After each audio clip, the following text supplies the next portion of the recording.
Bonjour et bienvenue dans cette nouvelle vidéo de méthodologie. Nous allons aujourd'hui parler de l'introduction de la question problématisée. Comme je l'ai déjà dit dans la vidéo sur la question problématisée, l'introduction comprend 4 parties. L'accroche, l'explication des mots-clés et le cadrage du sujet, la problématique et l'annonce du plan. J'ai mis entre parenthèses l'accroche car il faut d'abord maîtriser les 3 autres parties. L'accroche, c'est un bonus, c'est un plus. Pour que ce soit plus clair, nous allons partir d'un exemple concret et faire ces différentes parties ensemble. Partons du sujet, quelles sont les conséquences de la crise de 1929 ? Alors, tout d'abord, nous allons expliquer les mots-clés et cadrer le sujet. Donc, on s'assure qu'on comprend tous les mots. Les conséquences, ce sont les effets. La crise de 1929, c'est la crise issue du crash boursier, du jeudi noir. Puis, on l'appelle également la Grande Dépression, cette crise. Le cadre spatial, il n'est pas précisé. Donc, on va faire au plus large et dire que c'est le monde, puisque ses conséquences ont touché le monde entier. À partir de là, une fois qu'on a répondu à ces questions, quoi, quand, où, qui, on peut rédiger notre partie de cadrage qui cherche finalement à mettre sous forme de phrase toute cette analyse des mots-clés et du cadre. Donc la crise de 1929, souvent appelée la Grande Dépression, a été déclenchée par le crash boursier du 24 octobre à Wall Street, la bourse de New York. Cette crise a eu de nombreux effets au niveau financier, économique, social et même politique.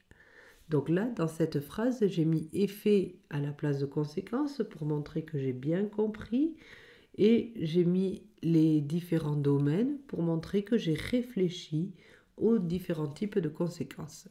Ces conséquences ne sont d'ailleurs pas limitées aux États-Unis, mais elles ont résonné à l'échelle mondiale, provoquant des vagues de récession dans de nombreux pays et remodelant les structures sociales et politiques à travers le globe.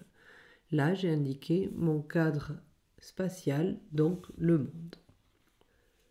L'étape suivante, c'est d'indiquer la problématique et l'annonce du plan. Si vous n'êtes pas à l'aise au départ, vous recopiez simplement l'intitulé de votre question problématisée pour la problématique. Après, il faudrait arriver à la reformuler, l'approfondir un peu pour montrer que vous avez bien fait le tour du sujet. Donc face à cette situation complexe, il est essentiel de se demander quelles furent les conséquences de la crise de 1929. Tant aux États-Unis qu'à l'international, et comment celles-ci ont profondément modifié les dynamiques économiques, sociales et politiques des sociétés touchées. La dernière partie, c'est l'annonce du plan. Là, tout simplement, moi j'ai choisi de faire un plan, d'abord le territoire américain, puis ensuite le reste du monde. Donc je mets cela sous forme de phrase. Pour répondre à cette problématique, nous examinerons d'abord les conséquences de la crise sur le territoire américain avant d'analyser ses impacts sur le reste du monde.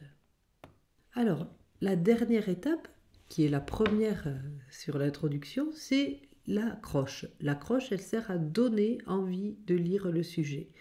Donc on va voir différents types d'accroches. Une citation, une question mystérieuse, des faits marquants et une image évocatrice.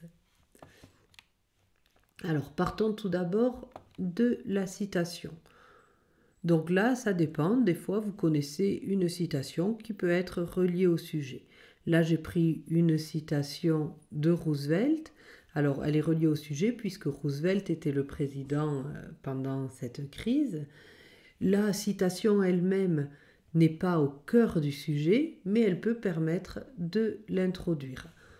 Donc voici ce que ça donne. Lors de son discours inaugural en 1933, Franklin D. Roosevelt, président des États-Unis pendant la Grande Dépression, a déclaré « La seule chose que nous ayons à craindre, c'est la peur elle-même.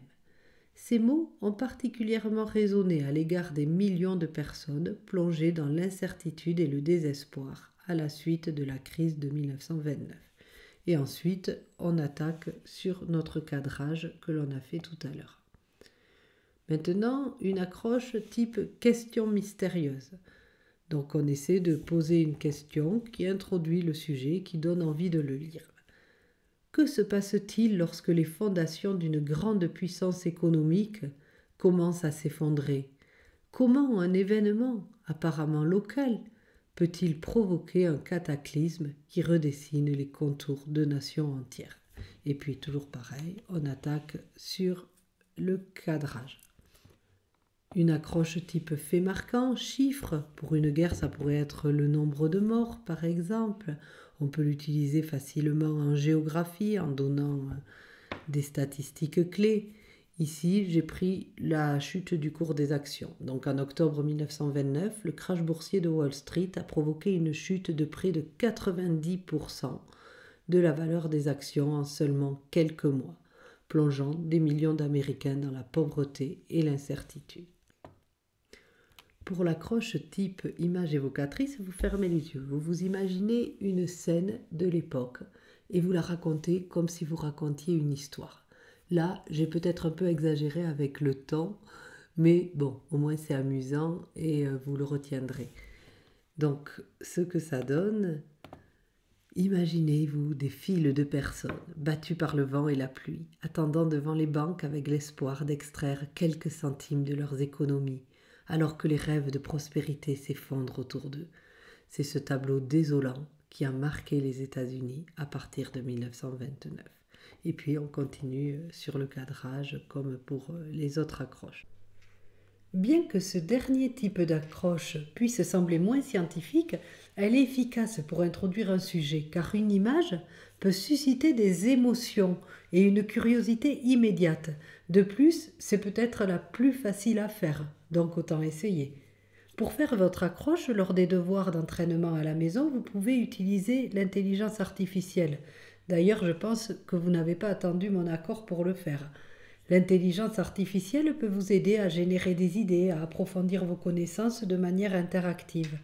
Cela peut être particulièrement utile lorsque vous êtes en panne d'inspiration, pour l'accroche par exemple.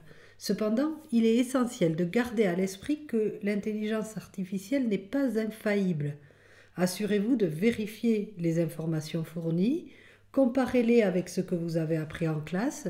Ne vous laissez pas guider uniquement par ce que vous propose l'intelligence artificielle.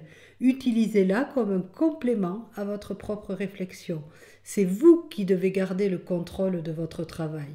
L'IA doit être un outil qui vous aide, mais c'est à vous de définir vos objectifs, de vous assurer que ce que vous produisez vous convient, que c'est en accord avec les méthodes et les connaissances que vous avez apprises. En somme, l'intelligence artificielle est un formidable outil qui, utilisé de manière réfléchie et critique, peut vous apporter. Voilà, j'espère que la méthode de l'introduction est bien claire pour vous. C'est en vous entraînant que vous allez petit à petit l'améliorer et l'automatiser. Je vous souhaite de bonnes révisions et je vous dis à bientôt.